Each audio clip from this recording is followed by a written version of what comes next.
हम टाइम का भी दशमांश देखते हैं, दूसरी चीजों का भी दशमांश देखते हैं, लेकिन आज हम पैसे का दशमांश यह लिखा है कि परमेश्वर के सारे दशमांश उसके भंडार में ले आओ ताकि उसके भंडार में किसी बड़ी वस्तु की, और ऐसा कर कर उसे क्या करो, परखो।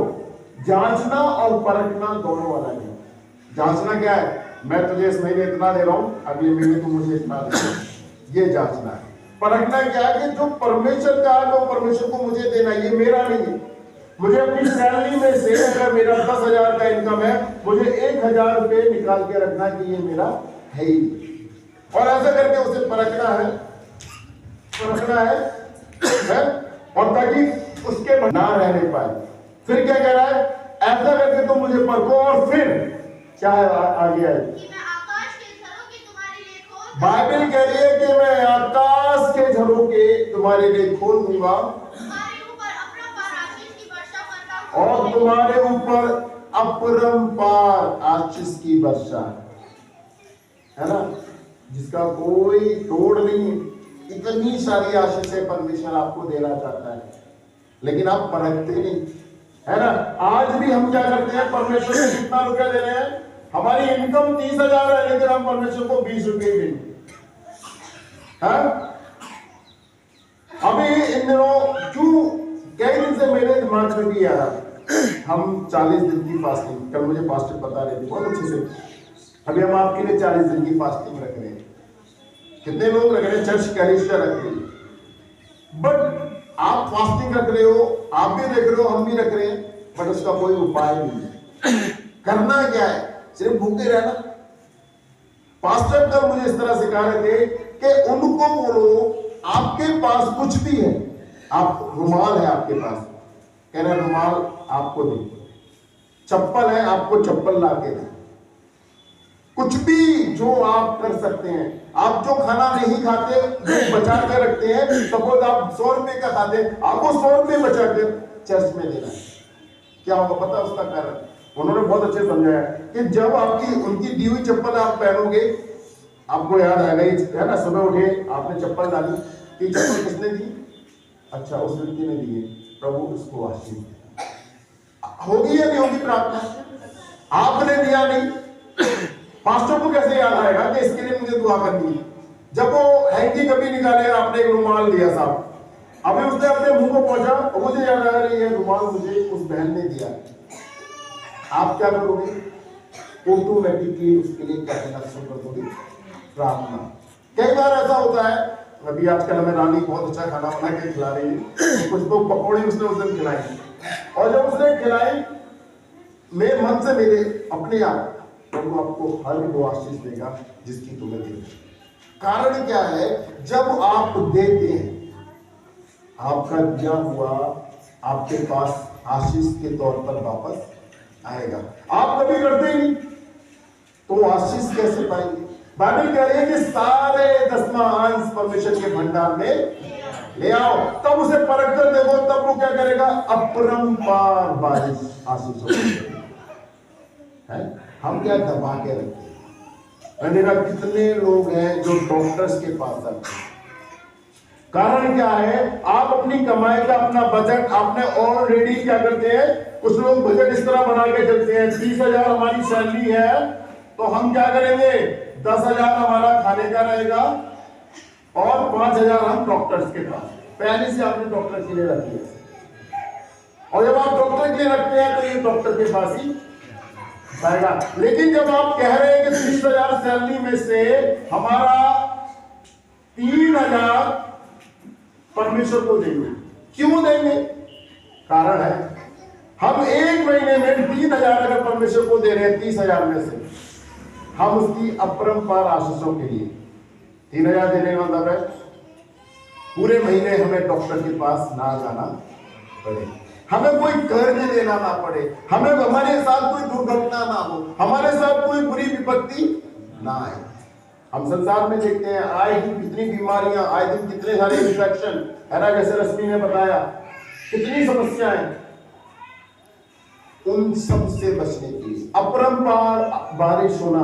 पैसे की नहीं, आप अगर स्वस्थ हैं, आपसे धनवान कोई व्यक्ति नहीं है, हम परख कर देखें कि परमेश्वर कैसा भला है।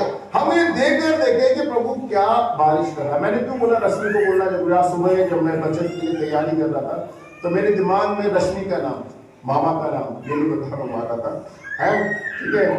कई लोगों का किसी का भी है, क्योंकि कई बार ऐसा नहीं हम चप्पल अपने पास से खरीद नहीं सकते, या हम अपने लिए कपड़े नहीं खरीद सकते, हम खरीद सकते हैं, लेकिन जब आप देते हो तो उसे, अभी चप्पल हमें दी है इस ज्योति ने, मैं पहनता हूँ याद आता है कि ज्योति ने दिए है, मेरे पास 2 जोड़ी, लेकिन जब मैं उन्हें पहनता हूँ कि अच्छा ये ज्योति की दी, अपने आप ऑटोमेटिक प्रार्थना करना शुरू। कई बार कपड़े हैं, कई कपड़े मुझे विश्वासियों ने दिए हैं, पूजा ने दिए हैं, कई बार और भी कई कपड़े मामा ने दिए, बहुत लोगों ने दिए, रेशमा जी ने भी दिए, कई लोगों ने। लेकिन जब हम उन कपड़ों को देखते हैं, विशाल ने भी, मैंने उसको सिलवाई है ना, कई बार ऐसा नहीं है कि मुझे उन पैंटों को पहनने का बड़ा शौक है, बट आपने प्यार से दिया, मैंने पहना, और जब पहना तो मुझे याद आया ये मुझे उस व्यक्ति ने दिया, प्रभु उसको आशीष दे। कहने का मतलब क्या है कि जब आप देते हो ऑटोमेटिकली आपके लिए जब चीजें दिखेंगी ना इधर उधर सामने वाले, अच्छा इस व्यक्ति ने दिया, चलो इसके लिए प्राप्त करें। हम देकर परमेश्वर को पाएंगे, लेकिन हम नहीं देते, इस कारण कई बार आशीष नहीं है। लेकिन कई बार हम डॉक्टरों के पास है। कल मुझे बता रहे थे पास्टर के एक व्यक्ति था जो वीजा लगा रहा था 14 साल से, आप सोचो 14 साल से वीजा लगा रहा था बाहर जाने का, वो ही नहीं पा रहा उसका। उसने पास्टर से आके बोला, पास्टर जी मैं वीजा लगाता हूँ, लगता ही आता ही नहीं मेरा नंबर। उसने कहा प्रार्थना में परमेश्वर को देना शुरू करो 10 माह। तो उन्होंने कहा ठीक है। उन्होंने क्या किया, 3000 रुपये बता रहे थे वो मुझे कि पास्टर उन्हें 3000 दिए, लेकिन उसमें 2000 उन्हें और दे दिए, कम पड़े थे। तो उन्होंने देखा उनकी पत्नी के गले में लॉकेट था, उन्होंने वो बेचा 5000 का। उन्होंने 3000 अपने पास रखे, 2000 लगाकर 5000 उन्होंने दान में दिए, और तीसरे दिन उनका वीजा। और उन्हें इस बात के लिए गवाही दी कि अब जो है मैं परमेश्वर को देना शुरू करूंगा, क्योंकि जो चीज 14 साल से थी उसे परमेश्वर ने 3 दिन में क्या है पूरा कर दिया। और बाइबल इस बात को कहती है, अगर हम और पढ़े, क्या लिखा है, एक तरह की एक बात बोली है, even when we can't give much, English में है God can do much with it. जब हम परमेश्वर को ज्यादा नहीं देते तो परमेश्वर भी कुछ ज्यादा करता नहीं, फिर वो उतना ही करता है। हमने अगर 10 रुपए की हमारी हैसियत 10,000 लेने की है, लेकिन हम 10 रुपए क्या कर रहे हैं, परमेश्वर आपके लिए 10 रुपए की आशीष है, वो बढ़ेगी, सालों तक बढ़ने वाली नहीं है। आपकी इनकम जरूर बढ़ जाएगी अकॉर्डिंग टू अर्थव्यवस्था के द्वारा, लेकिन आपके खर्चे दुगने होंगे अगर आप परमेश्वर को नहीं देंगे। मैंने क्या बोला, आपकी इनकम तो बढ़ेगी, लेकिन उस इनकम से इतने सारे खर्चे आपके पास आ जाएंगे कि आप परेशान हो जाएंगे। सैलरी तो इतनी बड़ी, लेकिन फिर भी खर्चे क्यों ना होंगे, क्योंकि आप परमेश्वर को नहीं देते। क्योंकि बाइबल कहती है कि जब आप नहीं देते, जब आप ज्यादा नहीं देते, तब परमेश्वर ज्यादा करता भी नहीं। इसके लिए हम निकाल लें कुरिन्थियों, मेरे साथ निकालें, 2 कुरिन्थियों 8 अध्याय 2 आयत से लेकर 5 आयत तक। 2 कुरिन्थियों 8 अध्याय। ताकि कलेश की बड़ी परीक्षा में उनके बड़े आनंद और भारी कंगालपन में उनकी उदारता बहुत बढ़ गई। उनके क्या है, फिर से एक एक आयत करके पढ़े। उनकी भारी कलेश में कंगालपन में उनकी उदारता बहुत बढ़ गई। उनकी उदारता क्या हो गई, बहुत बढ़ गई। किसमें, कंगालपन में और उनके कलेश में। परमेश्वर का उदारता इतनी थी कि वो क्या है, बढ़ गई। आगे, उनके विषय में मेरी है गवाही है कि उन्होंने अपनी सामर्थ्य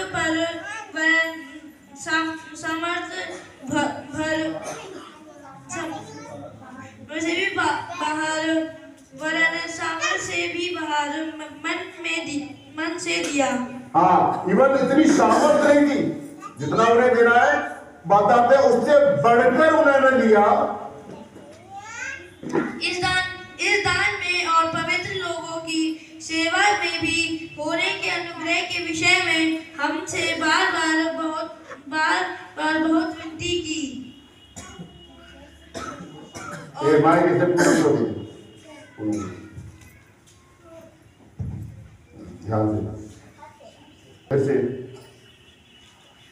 कि कलेश की बड़ी परीक्षा में उनके कलेश की बड़ी परीक्षा में सी जब आप देते हैं ना, एक बात को याद रखना, आप जो दे रहे हैं है ना, मुझे कई सारे प्रोफेसर रात में इन चीजों को दिखा रहा था और मैं व्याकुल था कि मैं पैसे के ऊपर बात कैसे करूंगा परमेश्वर, क्योंकि मुझे इस विषय पे इतना बोलना अच्छा नहीं लगता। एक कहीं कलिसिया का एक व्यक्ति ना सोचे कि क्यों पास्टर लेने के लिए इतना बोले, तो मैं बार बार इस चीज को दिखा रहा। परमेश्वर ने कई सारे परिवारों को मुझे दिखाया, कई लोगों को बारी बारी बताऊंगा किसको दिखाया। फिर से पढ़े बताने को कि कलेश की बड़ी परीक्षा में कलेश, जब आप बड़ी कलेश में, जब आपके ऊपर बड़ी कलेश की जो परीक्षा है, उनके बड़े आनंद और भारी कंगालपन में उनकी उदारता बहुत बढ़ गई। कंगालपन में, हाँ, उनके विषय में मेरी यह गवाही है कि उन्होंने अपनी सामर्थ पर वरन सामर्थ से भी बाहर मन से दिया। करेक्ट, यहाँ लिखा क्या है? जब कलेश, रुक जाइए, जब कलेश उनके जीवन में थी, जब कंगालपन उनके जीवन में था, उसमें उन्होंने क्या किया? अपनी सामर्थ से बढ़कर दिया। और कैसे दिया? यहाँ लिखा है मन से दिया। आमीन। फिर मैं आपको इस बात को बोलूंगा, मैं तो जरूर यहाँ इस बात कर रहा हूँ, लेकिन आपका मन कैसा है? आप सुनकर, मुझसे सुनकर आप इमोशनल ना हो और आपने सब दे दिया, वो भी सही है। आपका मन कैसा है? जब आप मन से देते हैं तब क्या करेगा परमेश्वर? जब आप कलेश में हैं, जो मन से आपने दिया तो जमा कर दिया परमेश्वर के भवन में, या परमेश्वर को दिया, मन से दिया, तो जब आपके जीवन में कलेश आएगी, जब आपके जीवन में कंगालपन आएगा, तब परमेश्वर से जब आप कहेंगे ना, तो मैंने आपको दिया है, ये कलेश पल भर का होगा, ये कंगालपन पल भर का होगा। कैसे परमेश्वर आपका इंतजाम कर देगा पता ही नहीं चलेगा आपको। हालेलुया। आप मन से देना शुरू करें, ताकि आप अपनी कलेशों में, आप अपने कंगालपन में, आप अपने रोगों में दृढ़ बने रहें कि प्रभु मुझे इस कंगालपन से, इस कलेश से और इस जो है गरीबी से क्या है मुक्त करे। जैसे रश्मि बता रही थी, एक बहुत लोग यहाँ बैठे हैं जो बहुत कमाते हैं, है ना। भाई से भी मैं सुन रहा था, अब मैं इतने समय में कमा रहा हूँ, मेरा अपना घर नहीं है। रश्मि सिर्फ 2015 में वो जॉब किया है, 10 साल ही हुई है, जिसमें तो उसने 2 प्लॉट खरीद लिए, खरीद के बेच भी दिए, और जिसमें वो रह रही है, आप सबने जो लोग जानते हैं उन्होंने सबने देखा होगा कितने आलिशान के साथ वो रहती है, बहुत, इवन कोई कमी घटी नहीं है। कहने का मतलब क्या है? क्यों? क्योंकि वो परमेश्वर को बड़ी उदारता के साथ देती है, बहुत ही। अगर मैंने बुधवार को बोला, मैंने कहा बुधवार की बात है, 200 रुपये मैंने बोले थे, मंगल या बुधवार की, बृहस्पतिवार की बात होगी, आने वाली होगी, तो जो दिया है आपने परमेश्वर को, वो परमेश्वर उस बीमारी से भी आपको क्या कर देगा? बचाएगा। आप परख कर देखें, इसलिए मैंने बोला मलाकी 3 का 10 जब पढ़ा, परख कर देखो परमेश्वर कैसा भला है। वो आकाश से, वो स्वर्ग से आपके लिए अपरंपार आशीषों की बारिश करेगा। आगे, और इस दान में और पवित्र लोगों की सेवा में भागी होने के अनुग्रह के विषय में हमसे बार बार बहुत विनती की, और जैसे हमने आशा की थी वैसे ही नहीं, वरन उन्होंने प्रभु को, फिर परमेश्वर की इच्छा से हमको भी अपने आप को दे दिया।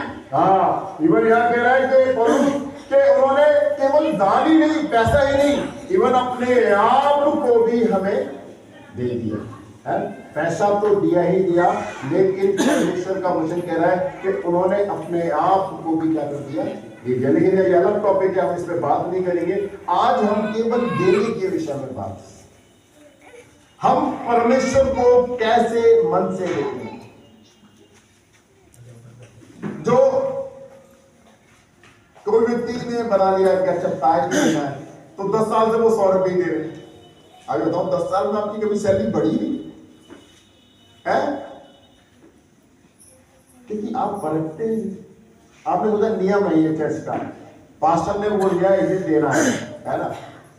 हम कई बार लाचारी में देते हैं जो कि सही नहीं है। जैसे मैंने बताया कि आप जितना ज्यादा देंगे उतना ज्यादा परमेश्वर आपके लिए करेगा, और जितना कम आप करेंगे उतना कम परमेश्वर आपके लिए करेगा। यहाँ एक उदाहरण और है, ये अमेरिका का है, एक लेडी जिसको कैंसर था और कैंसर के लिए उसको 2 कीमो हर साल कराने पड़ते थे, और वो टीचर थी बता रहे इसमें, और उसने वो कीमो कराई जिसकी वजह से वो पैरालाइज हुई।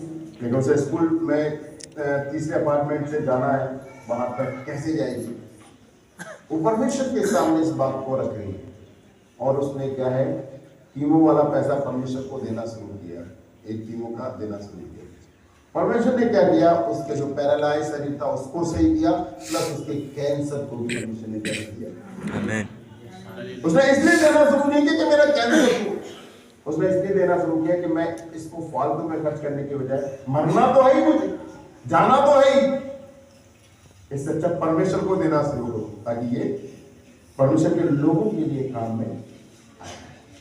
कहने का मतलब क्या है, हम परमेश्वर को कैसे मन से देते हैं। कई बार कई पास्टर्स जो हैं, मैं फिर इस बात को कह रहा हूं, मैंने कहा ना देने के मामले में मुझे इतना अच्छा प्रचार करना नहीं आता और करना भी नहीं चाहता। कई बार पास्टर इमोशनली भी ब्लैकमेल करते हैं। मैं आपको इमोशनली नहीं, मैं बस आपको इतना कहना चाहता हूं, आप परख कर फिर आप बताइए। मैंने इसलिए बोला प्रचार से पहले मैं उन लोगों से पूछना चाहता हूं जो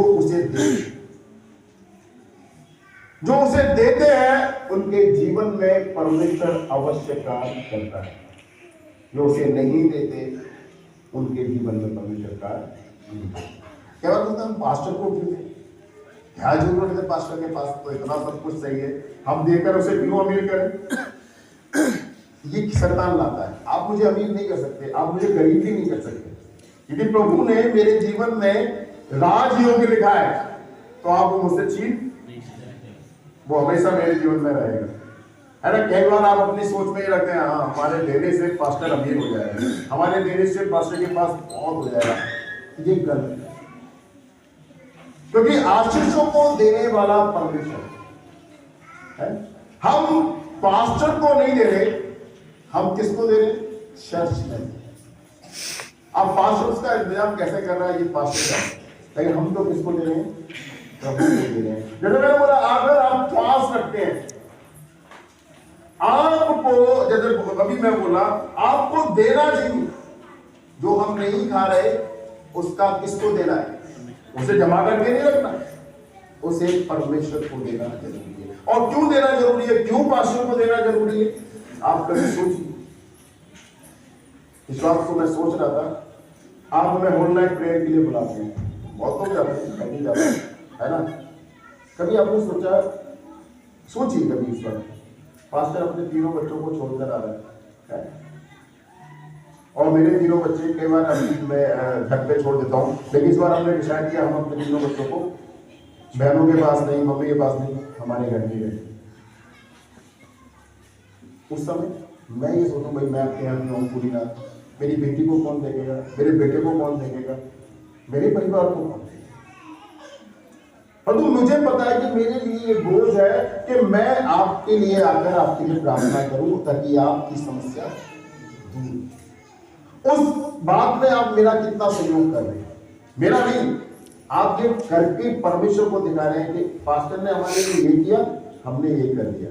अब परमेश्वर आशीषों को दे रहा है। हालेलुया। मैं भी विश्वासियों के लिए मुझे ये करना है, लेकिन वो मुझे विश्वासियों से उम्मीद नहीं, वो आपसे उम्मीद है आप मेरे परिवार को कैसे चलाएंगे। कई बार पास्टर यहाँ आपके लिए फास्टिंग रख के प्रार्थना कर रहा है। अच्छा क्या जरूरत है किसी पास्टर को, अच्छा आज सुबह से मुझे नहीं खाना खाना है, क्यों जरूरत, क्यों नहीं खाना चाहिए मुझे, कमी है मेरे यहाँ खाना नहीं, या मेरे यहाँ बन नहीं सकता, सुबह बन सकता है। और तो मुझे पता है कि आज की फास्टिंग मेरे उन विश्वासियों के लिए भी परेशान है, मुझे नहीं खाना है, चाहे उसके लिए मुझे कष्ट उठाना देना पड़े। कई बार डॉक्टर ने मुझे बोला, मेरे परिवार के लोगों ने मुझे कई बार बोला, मेरे मिलने वालों ने, कि आपका शुगर बढ़ता है, आप भूखे मत रहो। बट मुझे पता है यदि मैं परमेश्वर के लोगों के लिए भूखा रहूंगा या फास्ट रखूंगा, मेरा शुगर मेरा कुछ बिगाड़ नहीं सकता। हम इस चीज को सोचेंगे एक पास्टर हमारे लिए ये कर रहा है, हम क्या करें? हम जाके बस ताली बजाएंगे, स्तुति आराधना करेंगे और हम देने के नाम पर कुछ नहीं, है ना? ये तो हमारे पास्टर सिखाता ही नहीं, क्या ये सिखाने के लिए।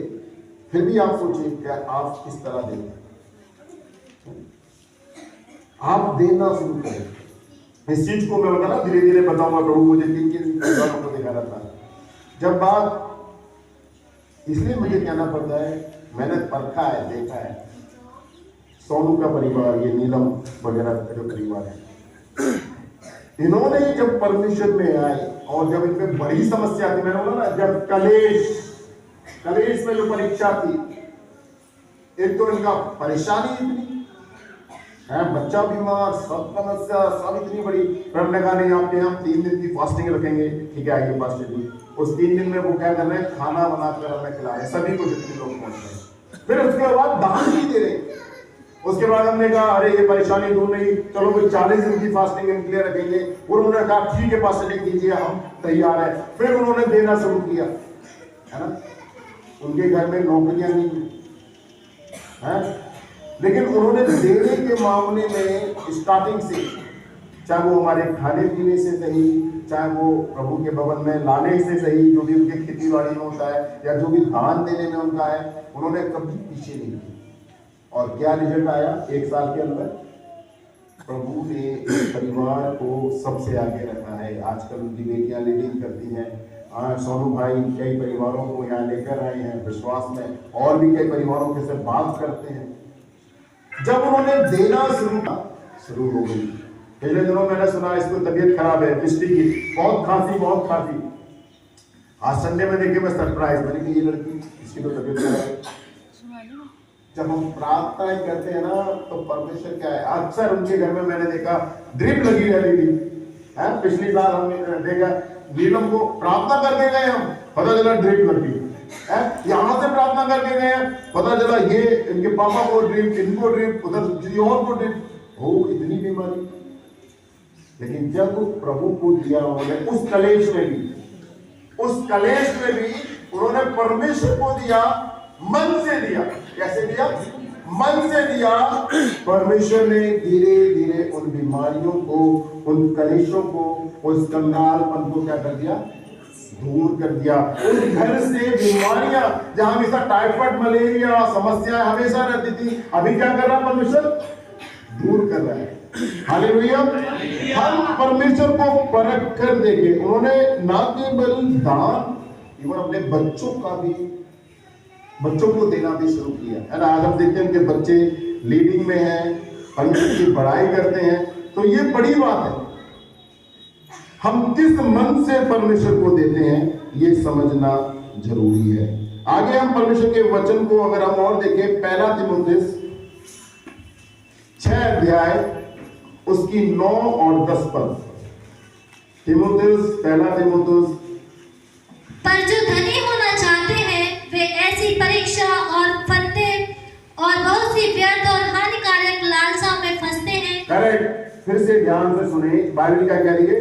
जो धनी होना चाहते हैं। और लोग जो धनी होना चाहते हैं, हम क्या करते हैं? परमेश्वर से चुराते हैं अपने धन को, बजाय हमें दशमांश देने की। हम धनी होने के लिए, है ना, परिश्रम करते हैं, धनी हो जाए कैसे भी करके, पैसा आ जाए, बहुत धनी होना, है ना?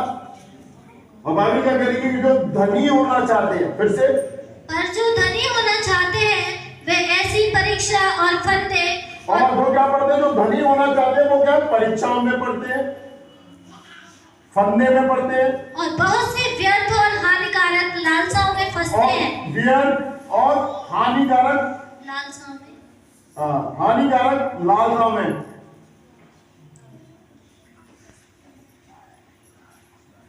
में, फंसते हैं,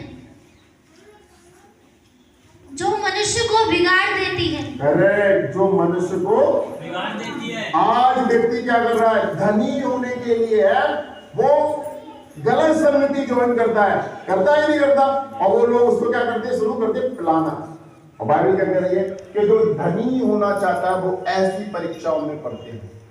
लोग सोचते हैं धनी कैसे भी आ जाए हमारे पास, संडे में भी हमें नहीं आना पड़े, कोई बात नहीं, परमेश्वर को बाद में खुश कर देंगे कुछ देकर, लेकिन धनी हो जाए।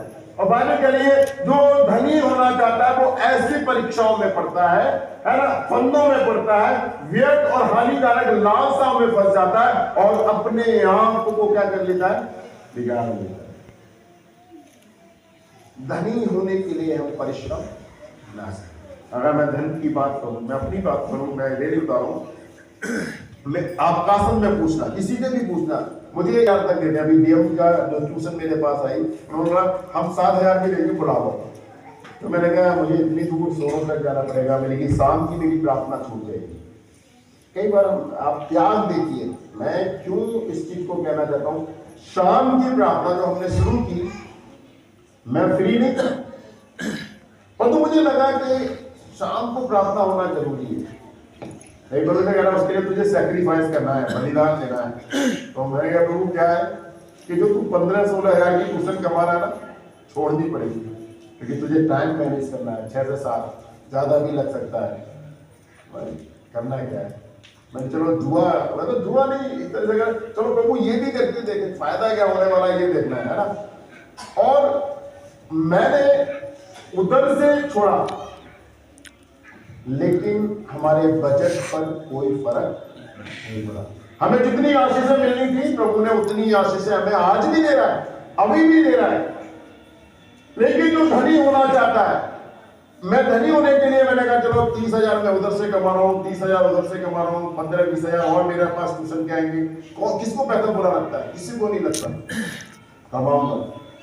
लेकिन मुझे पता था कि अगर मैं उस 2024 से हमने शुरू किया है, अगर मैं 2024 से और इस समय तक कमाता रहता, हम बड़ी सारी बीमारियों में पड़ जाते। मेरी सुबह का आना भी यही एक कारण हो सकता है, क्योंकि मैं कई बार स्कूल से आके सीधा मैं आराम नहीं कर रहा हूँ, सीधा जाके ट्यूशन पढ़ा रहा हूँ, है ना। नींद आ रही है, कई बार ऐसी नींद आ रही है, मैंने कहा चाहे एक कप चाय बना के दो, तो 3 चाय एक ही घर में मैं पी रहा हूँ, फिर घर पे भी आके पी रहा हूँ। समय पूरा आएगा। धनी होने के लिए बाइबल कह रही है, धनी होने के लिए क्या है, परीक्षा और फंदे में पड़ते हैं। मुझे बड़ी देर, एक तो सुबह 5 बजे उठ रहे हैं, उसके बाद पूरे दिन कोई आराम नहीं है, पूरा मेहनत करना है गधे की तरह। क्या हुआ, परीक्षा में पढ़ना, फंदे में पढ़ना और व्यर्थ हानिकारक लालसाओं में पढ़ना, है ना। लोग रात भर मेहनत करते हैं, फिर वो क्या उस दारू को पीकर अपने गम को बुलाते हैं, नींद को बुलाते हैं, ऐसे बंदों में पढ़ते हैं, ऐसी लालसाओं में पढ़ते हैं, है ना। मेरा ये था कि चलो मैं परमेश्वर हूं तो मैं चाय से थोड़ी सी थकावट दूर कर रहा हूँ, कुछ लोग पीने से है, कुछ लोग और कहीं दूसरी जगह जाने से है। ये भी है आज, है ना। आज क्या है, कई ऐसे परिवार है ना टूट रहे हैं। धनी होने के लिए आज स्त्रियां व्यभिचार में पड़ गई हैं, धनी होने के लिए आज कई व्यक्ति व्यभिचार में पड़ गए हैं, धनी होने के लिए लड़कियां अपनी जरूरतों को पूरा करने के लिए व्यभिचार में पड़ गई हैं। बाइबल कह रही है हानिकारक लालसाओं में पड़ जाते हैं धनी होने के लिए। हम धनी होने के लिए नहीं, हमें जितना परमेश्वर दे रहा है हम उतने में उसे परख कर देंगे। हमारी 5,000 इनकम है ना, हम 500 देकर प्रभु को परखेंगे। 4,500 में प्रभु आपका खर्चा कितने अच्छे से चलाएगा। फिर मैं एक गवाही और बताना चाहूंगा, ये रानी और मुकेश जब से यहाँ पर आए हैं, आपके पास खाने पीने की कोई कमी, मैं ये इसलिए पूछ रहा हूं, आप खड़े होकर बोलेंगे मैंने अभी तक पूछा नहीं। और कैसे परमेश्वर आपको सर्वाइव करा रहा है, कैसे आपको खिला रहा है, कैसे करा रहा है परमेश्वर। इससे पहले आप रहते थे, क्या कमी थी, कैसे आपका जीवन चल रहा था, है? रोज की लड़ाई झगड़े हमने देखे हैं, और कमाते भी थे। उस समय कमा भी बहुत रहे थे। एक दिन नहीं थी कि मेरे शरीर नहीं टूटा था, एक दिन ऐसा नहीं था कि ये पी नहीं थे। हमारे क्लेश में जिंदगी था। जिस दिन मैं 6 दिन आके खाटी लेके ये परमेश्वर को मैंने मांगा, सब कुछ परमेश्वर ने हमने दे दिया सेवा, उसके तो हमारे इतने मन करता कि सबसे बढ़िया आराम से खा रहे और रह रहे। कोई यहाँ टेंशन ना, कोई परेशान ना, कोई लड़ाई, जो भी काम होता है कोई वही हो रहा है और अच्छा भी होगा। आमीन आमीन। ठीक, देने का मतलब ये है, आप जब परमेश्वर को दे तन मन धन, है ना, ये परमेश्वर का वचन कह रहा है कि अपने परमेश्वर से अपने सारे शरीर, अपने सारे मन और अपने सारे धन से प्रेम करें। धनी होने के लिए हम परीक्षाओं में पढ़ते हैं। वो कह रहे हैं मुकेश कि जब मैं नहीं यहाँ पर रहता था तब मैं रोज मेहनत कर रहा हूँ, रोज कमा रहा हूँ, लेकिन उसके बाद कलेश, उसके बाद फंदे, हानिकारक लालसाएं, पीना खाना व्यभिचार, ये सब उनके जीवन में। लेकिन जब हम परमेश्वर को देना शुरू करते हैं, परमेश्वर क्या करता है, हमें इन सारी बातों से बचाता है। हमने शाम की प्रार्थना करना शुरू किया, हम 5-6 परिवार हुए। स्टार्टिंग हमने ऐसे किया ना, सोमवार मंगल बुध बृहस्पति शुक्र शनिचर, बट अभी पता है उसका इफेक्ट, शाम की प्रार्थना मैं सोचता हूँ वो मेरे 15-16 हजार रुपए से भी बढ़कर है अगर मैंने आपको जीत लिया है ना। अभी हमारा 5-6 परिवार नहीं, अभी हम कम से कम उस दिन 17 परिवार से मतलब है 32 लोग, और हमारे 7-8 परिवार ये, इवन हम 40 से 50 परिवार रोज शाम की मीटिंग में। हालेलुया, ये जरूरी है क्योंकि परमेश्वर कहता है कि जब आप एक आत्माओं को जीतते ना, स्वर्गदूत वहां पर खुशियां मनाते हैं। मैं सोचता हूँ कि इनको कमाना प्रभु ज्यादा है। आज इवन हमारा इतना लंबा समय नहीं हुआ, प्रभु ने इतने परिवार जोड़ दिए। अभी शाम को सब हम 6 बजे शुरू करते हैं, लेकिन अगर हमने लिंक 5:55 पे भेजा, 5:50 पे भेजा, लोग तैयार रहते हैं यार एक जुड़ना है। मैं देखता हूँ लोगों में भूख है परमेश्वर की, लेकिन अगर मैं इस काम को शुरू नहीं करता और केवल मैं इस काम को शुरू करता धनी बनने के लिए, तो मैं परीक्षाओं में पढ़ता, फंदे में पढ़ता, व्यर्थ हानिकारक लालसा में पढ़ता और कितना भी कमाता, लेकिन खुश नहीं रह पाता, आत्मिक खुशी नहीं होती। लेकिन आज क्या है, हम शाम को आकर प्रार्थना करके इतना खुश है, हम आत्मिकता में ये सोचते हैं हम लोगों को जीत पाए। हम धनी बनने के लिए नहीं, हम आत्मिक बनने के लिए। हम अपना धन स्वर्ग में इकट्ठा करें, जहां कीड़े मकोड़े भी नहीं लगते, जहां दीमक भी नहीं लगती। यहां हमारा धन हम जितना भी इकट्ठा कर लें, अचानक से कोई समस्या आएगी, गया है। पता चला हमने पूरे 5 साल में 10 लाख इकट्ठा किया और पता चला डॉक्टर ने बोला भाई इस बीमारी के लिए 10 लाख रुपए आपको इकट्ठे करने आ गए।